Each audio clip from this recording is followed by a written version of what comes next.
Welcome to another edition of Real, Raw, and Honest. I'm so glad that you're with me today as we continue to look into relationships and take a look at what's a healthy relationship look like and what's a non-healthy relationship look like.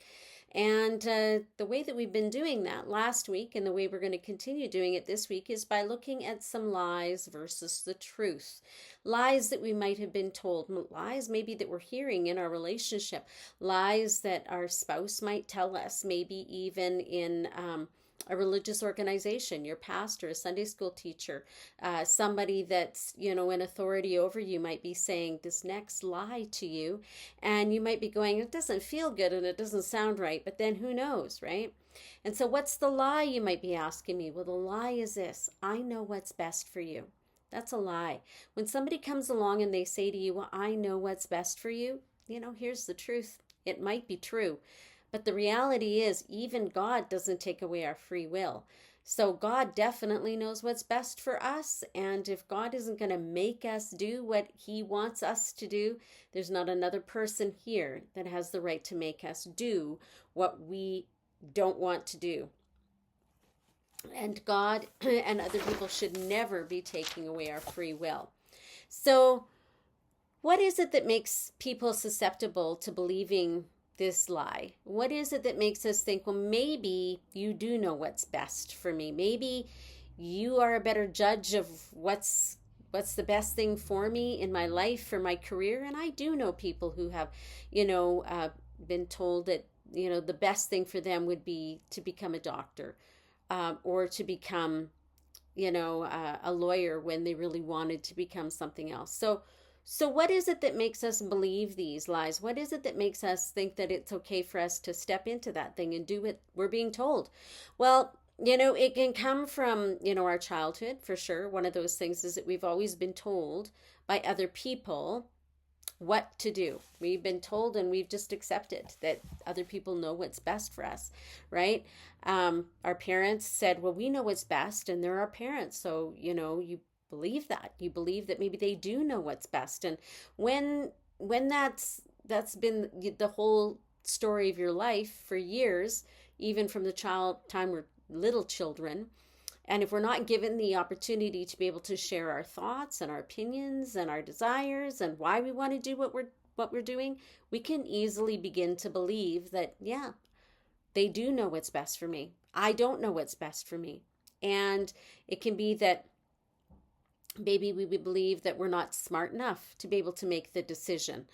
Um, and maybe, it doesn't feel good, but we override that because this person, our parent, our teacher, whoever it is, you know, we've made mistakes before and what they told us was accurate. And so maybe I don't know what's best. And so if I don't know what's best, then it's probably best if I just go along with it. And those are just some of the reasons why we can believe the lie. Maybe we have been trained not to think through decisions, right?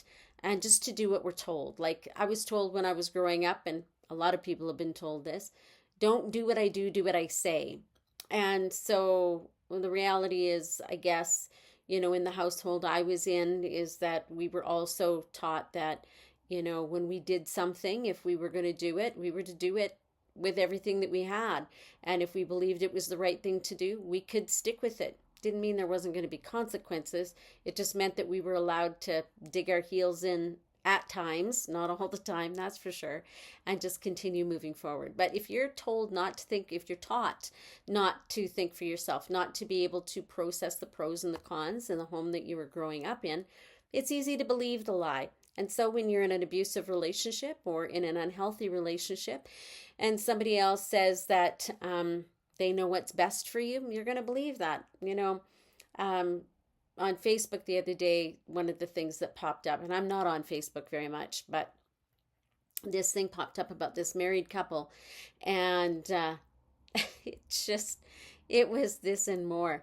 He's saying how, he works, and his wife is saying, yeah, and I stay home and I take care of the kids. There's nothing wrong with that. Don't get me wrong. Absolutely nothing wrong with it if it's really what you want to do.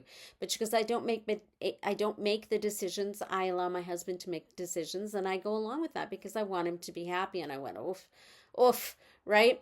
oof, right? And it was just like that's a red flag right there for me. I'm like, that's challenging, that right there, that whole thought process. And so, I'm looking at it, I'm listening to it, I'm going, okay, all right. So not having coming out of an environment where you've not been able to make a decision. And so my thought as I'm watching this is, this young lady, they'd only known each other 2 weeks before they got married. And I'm like, oh my goodness.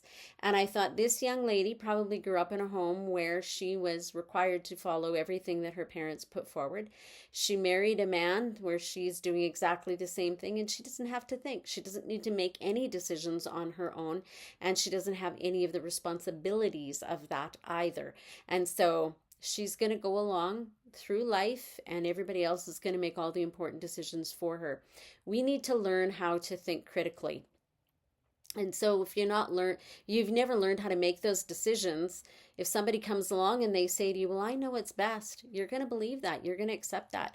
You're going to go, yep, you're probably right. Absolutely. So I'll just go along with it.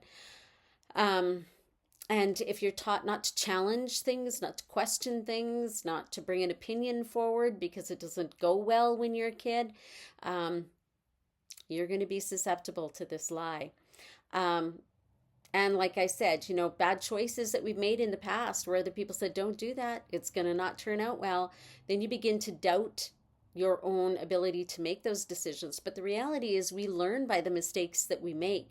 It doesn't mean that we're flawed. It doesn't mean that we can't continue to make decisions. It means that we are going to learn something from the decisions we've made. And then hopefully next time we'll take that information into the next decision we have to make. And we're going to weigh and balance things out just a little better than we did the time before. So failure is not the problem. It's the way that failure, or that not turning out the way that we wanted it to, the way it's handled by the other people, and the way we receive that. So these are some of the reasons that can cause us to believe the lie. Our bad choices. And then, if we're told, we see you really don't know what's best for you, then we can go, you're right, I really don't know what's best for me. And because I don't know what's best for me, I'll let you make the choices. I'll let you make the decisions. Another thing can be a fear of failure. Fear of failure is just rampant in so much of our society. The, fear that we're going to make a mistake, the fear that we're going to do something and we're going to look foolish and other people are going to, laugh at us or mock us or ridicule us or reject us, or, whatever it might be, the shame of the thought of failure, especially if it's a public failure, right? Like, if you get up to speak, and as you're speaking, I've known people that have been speaking and their fly's been undone. That's embarrassing at best, right? But at the least it's embarrassing, but it can prevent somebody from ever going up there and doing that public speaking again. And so, yeah, fear of failure. And that can make us not want to make the decision, because if we don't make the decision, we won't fail. But I was talking with somebody just recently, and as you watch this, you'll know who I am, or who you are, rather. And they said not making a decision is, in fact, making a decision. And that's the truth. When we don't make a choice, we've made a choice. And so it's looking at that and going, we cannot let fear of failure stop us. We cannot allow someone else to make those choices for us all of the time, because they might be doing it for all the wrong reasons. And we're going to get into that now. So what are some tests that we can apply to find out whether our relationships are unhealthy, or whether our relationships are toxic? What are some of the things that we can be looking at? Well, one of the things that we can look at, and you need to be careful on all of these things I'm going to come out, because you and you alone know what your partner how they're going to respond. And if you know that it's going to be anger, you don't even need to do these tests, because you already have your answer. But one of the things is the things that they're saying to you. If you said that to them, how would they respond? So if your partner's always saying to you, or says frequently to you, well, I know what's best for you, how would they respond if you said to them, well, I know what's best for you? If you're going to be met with anger, you have your answer. If they're going to go, oh, do you now? And it's going to be mocking, You have an answer, right? So it's looking at these things and going, So another thing is, how open are they to um, a discussion about the topic? Okay, so I know you think that you know what's best for me, but maybe we can sit down and we can have a conversation, because I want to tell you why I feel like I want to go to school in this area. I want to let you know why I want to take this job. I want to have a conversation about it. Let's just discuss it, see what happens. Then if they're open to that, you have a healthier relationship. If they're willing to listen to your input, if they're willing to weigh it, and then the both of you can sit down and you can look at it and you can go, okay, let's take a look at your ideas and my ideas and your input and my input, and together we'll make a decision. That's what healthy relationships do, right? But if they aren't open to any of those things, then you know that you have a problem on your hands. So another thing would be, would they be open to input from an objective individual, from somebody who you both know, an individual who might be able to, who's impartial to both sides, and they just might want to come in and they might want to just help you as you work through the decisions in your life or the issue that's going on. Somebody who knows you both well, somebody who's going to be able to maybe add some things or ask some really good questions in the midst of it. If they're open to that, you have a healthier relationship. If they're not open to that, you have some problems you need to work through. And then another one is, when do they say this? When do they say, well, I know what's best for you? When do they talk about that? Is it when they're trying to get you to do what they want to do, and they're trying to manipulate you into a decision that you don't want to make, or into a house buying that you don't want, you're not particularly fond of, or into buying a car that you don't want to buy into, or a move, or whatever it is? When are they saying that they want to, are they trying to manipulate you in this whole environment? Is there a disagreement that's coming up about it? Are they trying to control you? See, these are things, right, that if you feel like, your job is going to take you to, a place 4 hours from where you live right now, and your spouse is not interested in doing it, if they guilt, if they manipulate, if you do all of those things, if they try to tell you, well, I know it's best for you and it's best if you stay here, is it because that's what they want? These are important and serious conversations to have. And these are important things to look at. I used to work with a gal quite a few years ago. And, it was in retail. And, if she couldn't get out right on time, she goes, well, my boyfriend's waiting for me. And he's, she would get just more and more anxious, more and more worked up as time came for her to be done. And she would just get very anxious. And I'm thinking, you were in an abusive relationship. And I told her, I sat her down at one point and I said, what's going on? Like, you seem very anxious. I didn't want to point any fingers or say anything that would, potentially cause problems. And I said, does he hurt you? And she goes, no, he would never hurt me. And I go, well, what does he say? What kinds of things does he say? And, of course, it sounded really good. They don't own you. You have a right to be out on time. But that meant if she worked until 8, he wanted her in the car at 8, not at 10 minutes after 8, which is what it takes to go back and change and clock out and do all those things. It takes time to get out of the store. And I'm like, okay, well, he needs to understand that these things take time. And she started to cry. And I'm like, I wish I could get you out of this relationship, but I can't, right? Like, it was a decision she needed to make. She did eventually make that decision, which made me really happy. But at the end of the day, that's control, that's manipulation. And so, where do you work? What do you do for a living? Do you stay home with your children because it's what you want to do? And kudos to you. I stayed home for many years with my kids, and I think it's an important thing to do. But it is looking at that and going, this is a test. What are we testing? We're testing to see why. Why are you controlling? Are you being controlling? Are you being manipulative? Are you trying to get me to do what you want me to do? Go where you want me to go? Those are all things, right? Because, as in a relationship, there are two of you and there are two perspectives in the relationship.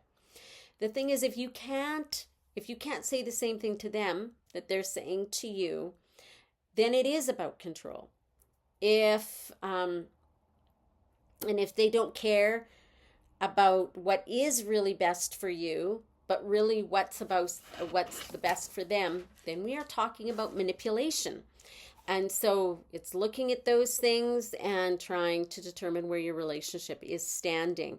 So it's important that you learn what's best for you. It's important that you have all the facts before you have the conversation so that you are not manipulated and you are not controlled by somebody else's opinions, wants, and desires, right? You need to learn to think for yourself. We all need to be able to think for ourselves. We all need to make decisions for ourselves. We all need to know what's best for us. And at the end of the day, yes, we will live by the decisions that we make and by the consequences of those decisions that we make. So I'm going to end off here. Got a few other things I want to say, but enough on that one. Let's go on to another lie that we can believe. And the lie is, well, you're judging me. So if you say to somebody, well, you know what, you really, my husband's diabetic, right? To say, well, you really shouldn't be eating that. If he was to come back to me and say, stop judging me, stop evaluating me. It's not, it's nothing. You don't have the right to do that.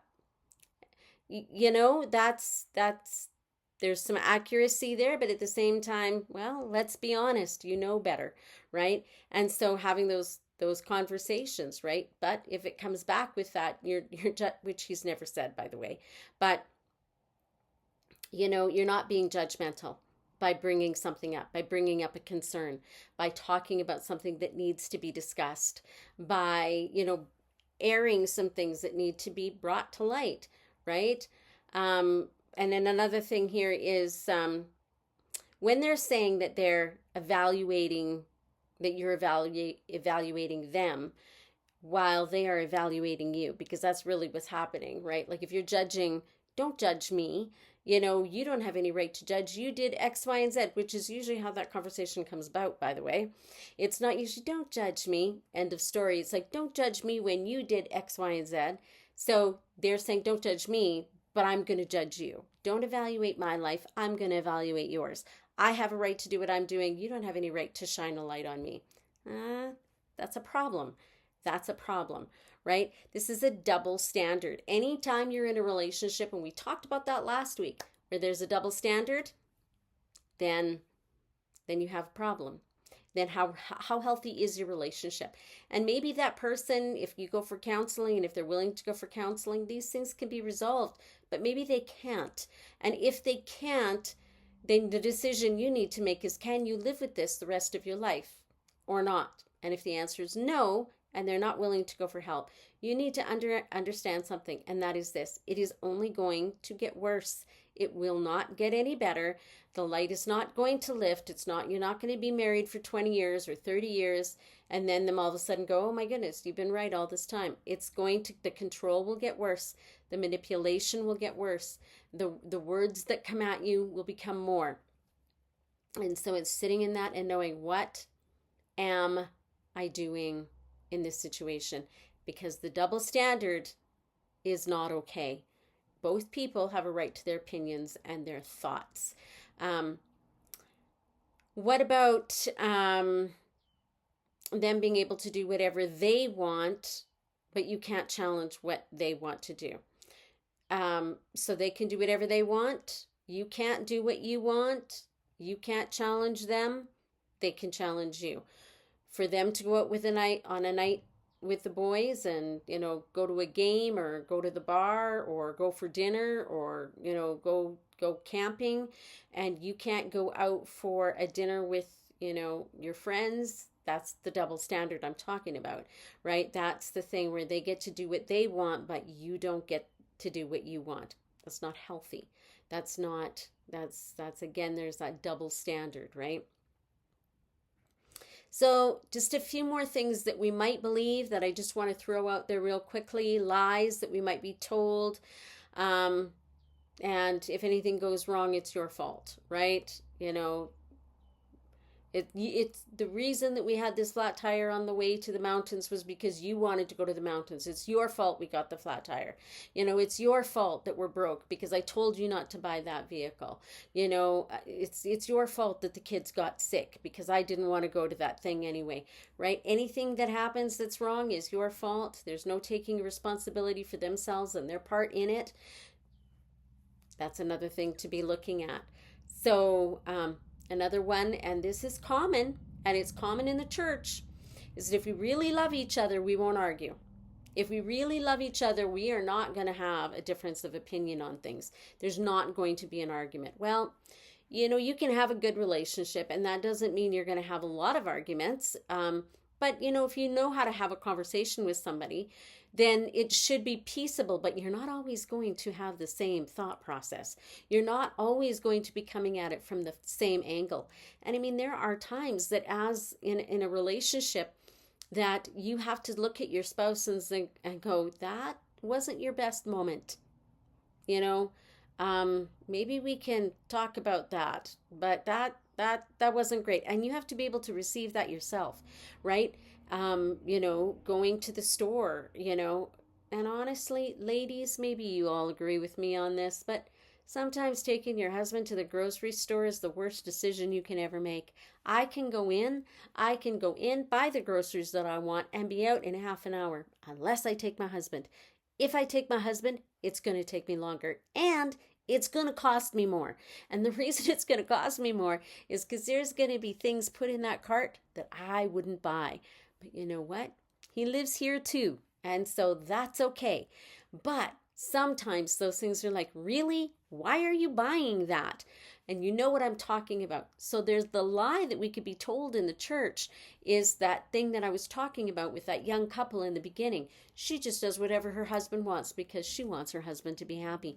Well, does he want you to be happy? Because you seem to be quite bubbly here on this, but what is life really like behind the scenes? I don't know. So that's a lie. You will have disagreements, and the longer you're married, the more you're going to disagree about some things. There's going to be conversations that are going to happen in your relationship. There's going to be things you're going to see differently, and some of those things will be big purchases. The buying of a house, the buying of a car. When do you retire? How do you retire? Who pays for what? These are all conversations that are going to take place in your house, and there might be a few heated moments as you have them. So no, a healthy relationship has disagreements. A healthy relationship, you don't see things the same way all of the time. So those are a few of those things, right? You have to go along with what I'm doing in order to preserve the relationship. Also, no, right? That's a lie. When we in the church we talk about the man being the head of the home, and that's true. And yeah, I believe in that. But at the same time, that doesn't mean that the wife doesn't get a choice. She doesn't get to say anything, that she has to do everything her husband tells her to do. That's not what we're talking about here, right? I don't have to go along with everything just to appease him, just to make it look right. And that's a whole nother conversation that I might tear apart on another session. So the thing is, when with all of these things, there's this ability for us in all situations that we do. And I want to end with this, right? Is the judging. In all of these things, it's the judgment, it's the evaluating of things. We do it all the time. We do it all the time with the food we eat, with the food we buy, with the cars we buy, with the houses that we buy, with the friends we allow our kids to hang out with our friends that we hang out with, to the churches we go to. What do we like about it? What do we not like about it? Why are we going to go? Why don't we want to go? Who do we want to associate with and why? Or why not? These are all judgments. These are all evaluations. These are all thinking for ourselves.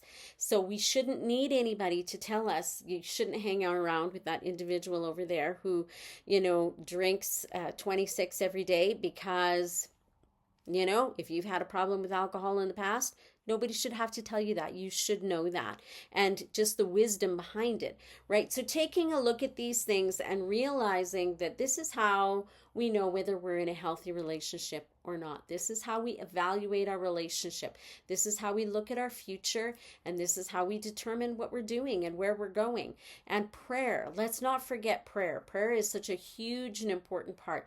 Asking the Lord for that level of discernment and the ability, the courage to do what needs to be done. If you're in a relationship and if you're being abused, if you are in a relationship and you have no voice, if you are in a relationship and you've lost yourself, your first step should be, yes, to pray. Your second step should be talking to them and saying, maybe we can go for counseling because there's some things I feel that, we need to work through. But if it's abusive and if it's dangerous, you don't need to stay. I'm going to tell you that right here, right now. And yes, I do believe that includes emotional abuse and verbal abuse and intimate abuse. And those things all happen in a relationship as well. So be aware. I'm never going to tell you that you should stay in a relationship where you're in harm or you're being hurt or you're in danger. Those are not the kind of places you need to be in. So I'm hoping that this is being helpful to some degree at this point already. We're going to continue this next week. So stay tuned and we will see you next time. Have yourself a great day.